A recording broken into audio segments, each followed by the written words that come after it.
नमस्कार आप सभी को। आज हम कक्षा 8 की वसंत भाग 3 पुस्तक से कविता दीवानों की हस्ती पढ़ेंगे। मैं मधु पांडे, प्रशिक्षित स्नातक शिक्षिका, केंद्रीय विद्यालय दमोह से प्रस्तुत हूँ आपके समक्ष ये पाठ लेकर। तो बच्चों, सबसे पहले मैं आपको बताना चाहूँगी कि कविता दीवानों की हस्ती के कवि श्री भगवती चरण वर्मा जी हैं और दीवानों की हस्ती कविता श्री भगवती चरण वर्मा द्वारा रचित एक श्रेष्ठ रचना है। इसमें कवि ने दीवानों को कविता में स्थान देकर उनके भावों और क्रियाकलापों को अलग रूप में व्यक्त किया है। ठीक, तो इस तरह से सबसे पहले मैं आपको बताना चाहूँगी कि दीवाने इस कविता में किनको कहा गया है। दीवानों से मतलब है कि वे व्यक्ति जो अपनी ही दुनिया में मस्त रहते हैं, जो दूसरों के द्वारा कुछ भी कहे जाने पर अपनी राह नहीं बदलते हैं, बल्कि वो अपने ही दुनिया में मस्त रहने वाले, खुश रहने वाले, खुशियाँ बांटने वाले लोग होते हैं। तो सबसे पहले हम इस कविता के 2 पद लेंगे। हम दीवानों की क्या हस्ती हैं, आज यहाँ कल वहाँ चले। मस्ती का आलम साथ चला, हम धूल उड़ाते जहाँ चले। आए बनकर उल्लास अभी, आंसू बनकर बह चले अभी। सब कहते ही रह गए, अरे तुम कैसे आए, कहाँ चले। तो देखिए, इन 2 कविता के काव्यांशों का अर्थ मैं आपको समझाती हूँ। इसमें बाजू में नीले रंग से मैंने शब्दार्थ लिखे हुए हैं। तो सबसे पहले दीवाने वो लोग होते हैं जो अपनी ही दुनिया में मस्त रहते हैं, मस्त मौला लोग। हस्ती मतलब होता है अस्तित्व, मस्ती हंसी खुशी, आलम यानी दुनिया, माहौल। धूल उड़ाते जाना मतलब बिना किसी की परवाह किए चलते जाना, कोई कुछ भी कहते रहे उस पर ध्यान नहीं देना। उल्लास मतलब खुशी, और आंसू, इस कविता में आंसू का मतलब है दुख। तो कवि कहता है कि हम तो दीवाने हैं, हमारा कोई एक ठिकाना नहीं है।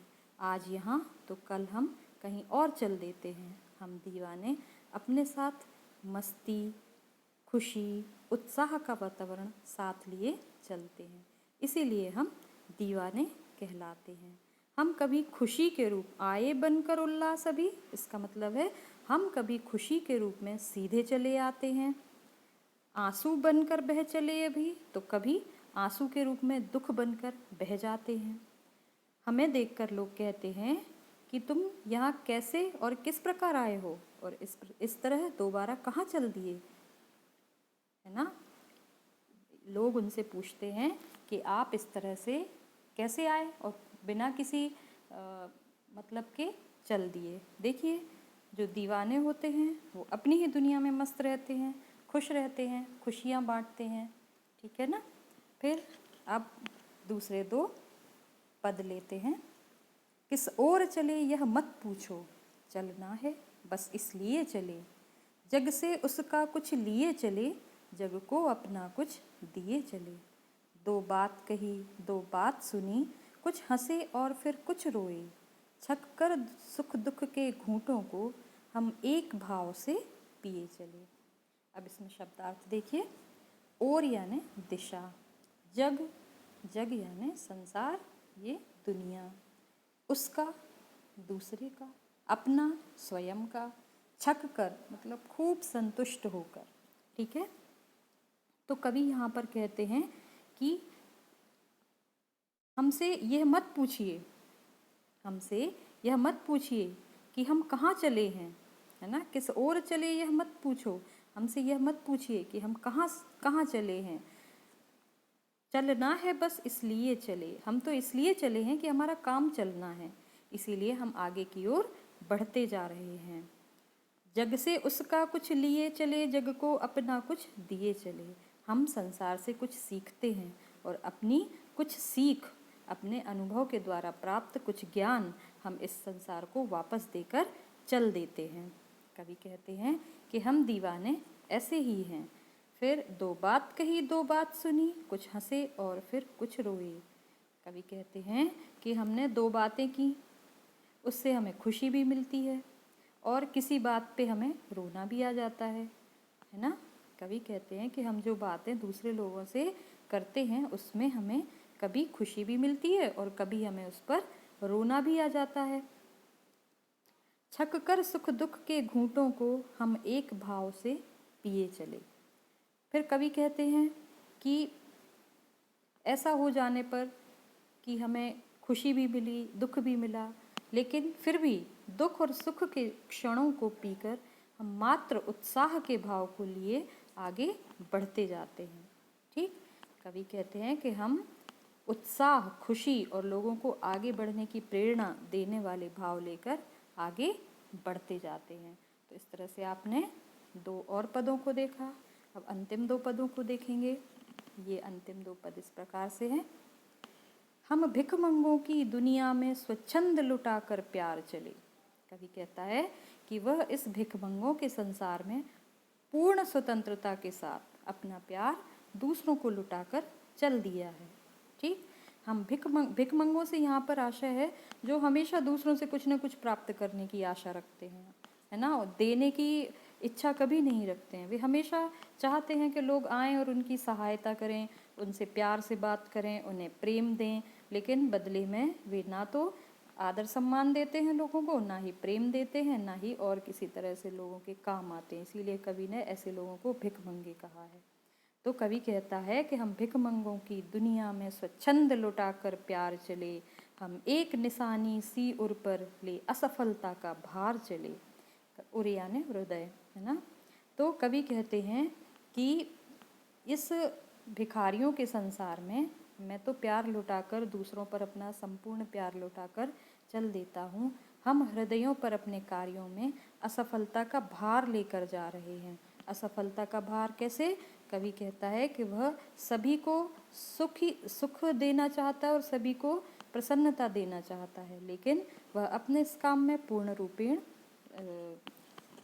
रूपेण इस अपने कार्य को सफलतापूर्वक नहीं कर पाता है, यही उसे असफलता लगती है। तो कवि कहता है कि अब अपना और पराया क्या, आबाद रहें रुकने वाले, हम स्वयं बंधे थे और स्वयं हम अपने बंधन तोड़ चले। कवि कहते हैं कि अब हमारे मन में मेरा तेरा ऐसा कुछ भी भाव शेष नहीं रह गया है ना। कवि कहते हैं कि जो हम तो चलते आगे हमेशा बढ़ते चलने वाले लोग हैं, हम तो चलते चले जाने वाले लोग हैं, लेकिन हम हमेशा यही कामना करते हैं, ईश्वर से यही इच्छा करते हैं कि जो भी पीछे हमारे रुक जाएं, जो लोग रह जाएं, जिस स्थान पर आबाद रह जाएं, है ना, जिस स्थान पर बस जाएं, हम उनके रुकने की और उनके ठहरने की, ईश्वर से उनकी खुशी की कामना करते हैं। हम स्वयं बंधे थे और स्वयं हम अपने बंधन तोड़ चले। कवि कहते हैं हम तो पूरी तरह से बंधे थे इन बंधनों में, इन लोगों के द्वारा दिए गए सुख और दुख के बंधनों में हम स्वयं ही बंधे थे, लेकिन हमने अपने बंधन स्वयं ही तोड़ लिए हैं और हम आगे की ओर चल पड़े हैं और हम इस दुनिया से हमेशा आगे की ओर चलने के लिए ही अपेक्षा करते हैं। तो बच्चों, इस तरह से आपने ये कविता को समझा। अब देखते हैं इसके प्रश्न अभ्यास। तो प्रश्न अभ्यास में सबसे पहला प्रश्न है, कवि ने अपने आने को उल्लास और जाने को आंसू बनकर बह जाना क्यों कहा है? तो कवि ने अपने आने को उल्लास इसलिए कहा है क्योंकि उसके आने से लोगों के मन खुश हो जाते हैं।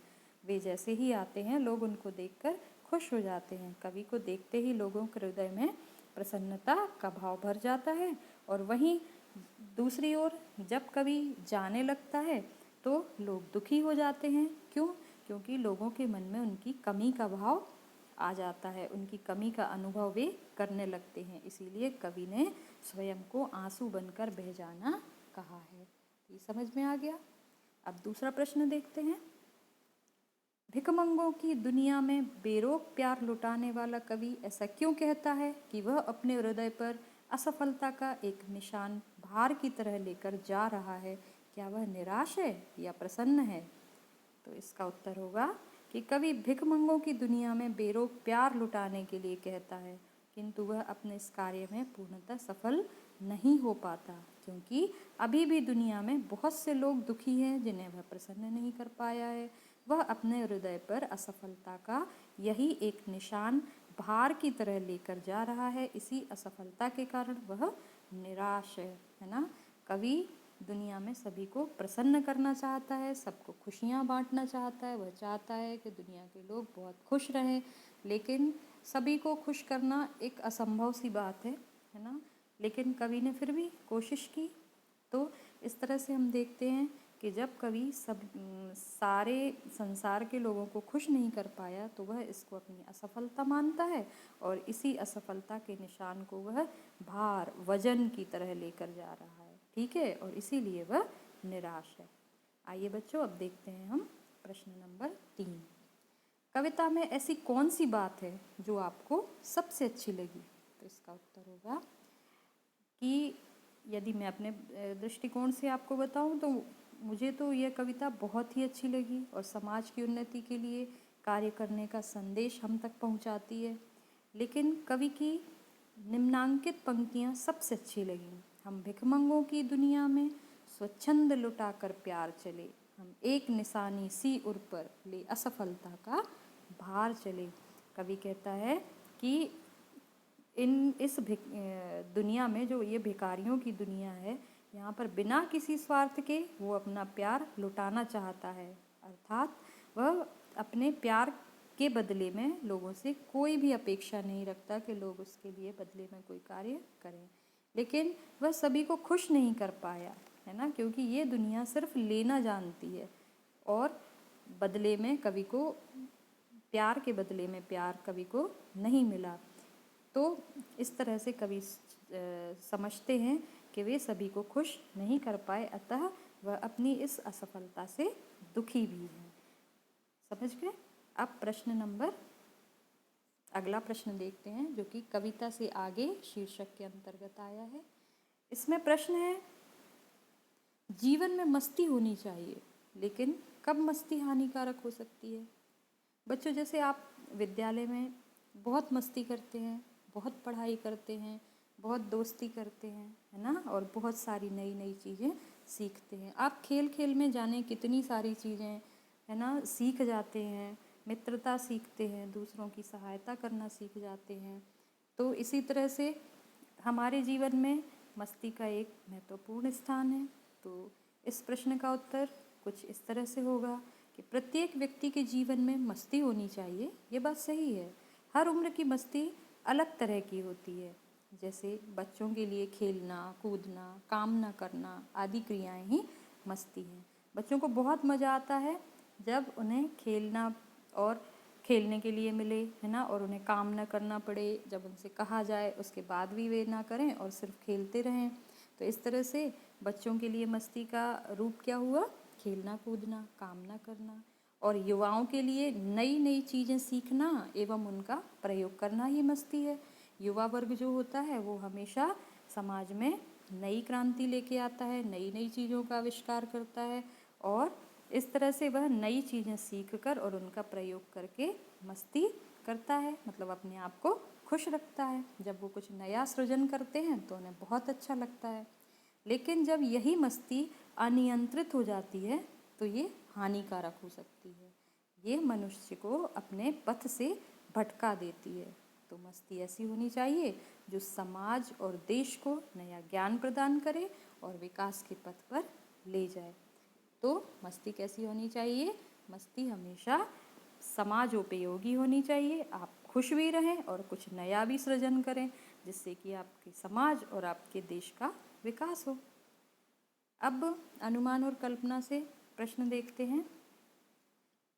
एक पंक्ति में कवि ने यह कहकर अपने अस्तित्व को नकारा है कि हम दीवानों की क्या हस्ती हैं, आज यहाँ कल वहाँ चले। दूसरी पंक्ति में उसने यह कहकर अपने अस्तित्व को महत्व दिया है कि मस्ती का आलम साथ चला, हम धूल उड़ाते जहाँ चले। यह फाका मस्ती का उदाहरण है। अभाव में भी खुश रहना फाका मस्ती कहलाती है। अनुमान लगाइए कि कविता में परस्पर विरोधी बातें क्यों कही गई हैं। देखो बच्चों, ये मानव स्वभाव होता है, वह हमेशा एक बात को दो तरह से कहता है और उसको समझता है। ठीक है, तो कवि ने कविता में विरोधाभास वाली अनेक पंक्तियाँ कही हैं। इसके पीछे कवि का मुख्य उद्देश्य मनुष्य के मन में चलने वाली विरोधी बातों को प्रस्तुत करना है। प्रत्येक व्यक्ति के प्रत्येक वस्तु के बारे में अलग अलग विचार होते हैं। उनके सुख दुख भी अलग अलग होते हैं। उनका जीवन जीने का ढंग अलग होता है। किसी व्यक्ति को एक काम से खुशी मिलती है तो दूसरे व्यक्ति को उसी काम से दुख मिलता है। एक बात एक को हंसाती है तो दूसरे को रुलाती है। इसीलिए कवि ने परस्पर विरोधी बातें कही हैं, है ना। ये मनुष्य का मन होता है, वह हमेशा क्या करते हैं, वो हमेशा एक ही बात के दो पहलुओं पर एक साथ विचार प्रस्तुत करते हैं। दो व्यक्ति होते हैं, वो हमेशा एक बात किसी व्यक्ति को बहुत पसंद आती है, किसी बच्चे को मान लो पेंटिंग करना बहुत अच्छा लगता है, वहीं किसी दूसरे बच्चे को पेंटिंग करना बिल्कुल अच्छा नहीं लगता। तो एक को पेंटिंग करने से खुशी प्राप्त होगी, लेकिन दूसरे को बिल्कुल भी खुशी प्राप्त नहीं होगी, क्योंकि उसमें बिल्कुल भी उसकी रुचि नहीं होती है। ठीक, और फिर इसी तरह से लोग क्या करते हैं कि लोगों का, मनुष्य मन का एक ये बड़ा प्रभाव होता है, बड़ा एक ये भी प्रभाव हमारे सामने प्रस्तुत होता है कि लोग अपनी खुशी से जितने खुश नहीं होते हैं, उतने दूसरों की खुशी से दुखी हो जाते हैं, है ना। यदि कोई आगे बढ़ता हुआ उन्हें दिखाई देता है तो उससे वो बहुत ही दुखी हो जाते हैं। तो ये मानव मन है और इसमें हमेशा विरोधी बातें, परस्पर विरोधी बातें चलती रहती हैं। तो बच्चों, आपने देखा इस कविता में कवि ने अलग अलग तरह की दो विरोधी बातों को एक साथ प्रस्तुत किया है और इस तरह की बातों को फाका मस्ती कहा है। अब देखिए भाषा की बात। तो इसमें प्रश्न है, संतुष्टि के लिए कवि ने छक कर, जी भरकर और खुलकर जैसे शब्दों का प्रयोग किया है। इसी भाव को व्यक्त करने वाले कुछ और शब्द सोचकर लिखिए। तो इसमें तो बहुत सारे शब्द हैं, जैसे कि हंसकर, गाकर, बनाकर, लुटाकर, सुनाकर, उड़ाकर, रोककर, भरकर, बुलाकर, उठाकर, है ना। तो इस तरह से हम देखते हैं कि भाषा की बात में संतुष्टि के लिए जैसे कवि ने छक कर आदि शब्दों का प्रयोग किया है, ऐसे ही हम कर लगाकर बहुत सारे शब्दों को बना सकते हैं और हिंदी भाषा में हम इनका प्रयोग भी देखते हैं। तो बच्चों, आपने देखा कि दीवानों की हस्ती कविता में, अच्छा एक और बात मैं आपको बताना चाहूँगी कि दीवानों की हस्ती कविता में क्या हुआ है कि दीवाने ऐसे लोगों को बोला है जो अपनी ही दुनिया में मस्त रहते हैं, अपने मन का कार्य करते हैं। तो यदि हम इस तरह से देखें तो जब हमारा देश आज़ाद नहीं था, जब हम अंग्रेज़ों के गुलाम थे, तब बहुत से दीवाने आए जो कि सिर्फ हमारे देश भारत को अंग्रेज़ों से स्वतंत्र कराना चाहते थे, है ना। और उन्होंने अपने व्यक्तिगत जीवन को देश के लिए न्यौछावर कर दिया, है ना। तो वे भी दीवाने थे, जिनमें से आपको बहुत सारे क्रांतिकारियों के नाम पता होंगे, जैसे कि भगत सिंह, चंद्रशेखर आज़ाद, महात्मा गांधी, जवाहरलाल नेहरू, है ना। इस तरह से हम देखते हैं कि बहुत सारे लोगों ने, नेताजी सुभाष चंद्र बोस, जिन्होंने अपना पूरा जीवन इस देश की उन्नति के लिए, पहले तो अंग्रेज़ों से हमको आज़ाद कराया और फिर उसके बाद इस देश की उन्नति के लिए उन्होंने अपना जीवन होम कर दिया। अच्छा बच्चों, फिर इसके बाद हम देखते हैं दीवाने वो लोग भी होते हैं जो विभिन्न तरह के आविष्कार करते हैं और इस मानव जीवन को सुखी और संतुष्ट बनाने का भरपूर प्रयास करते हैं।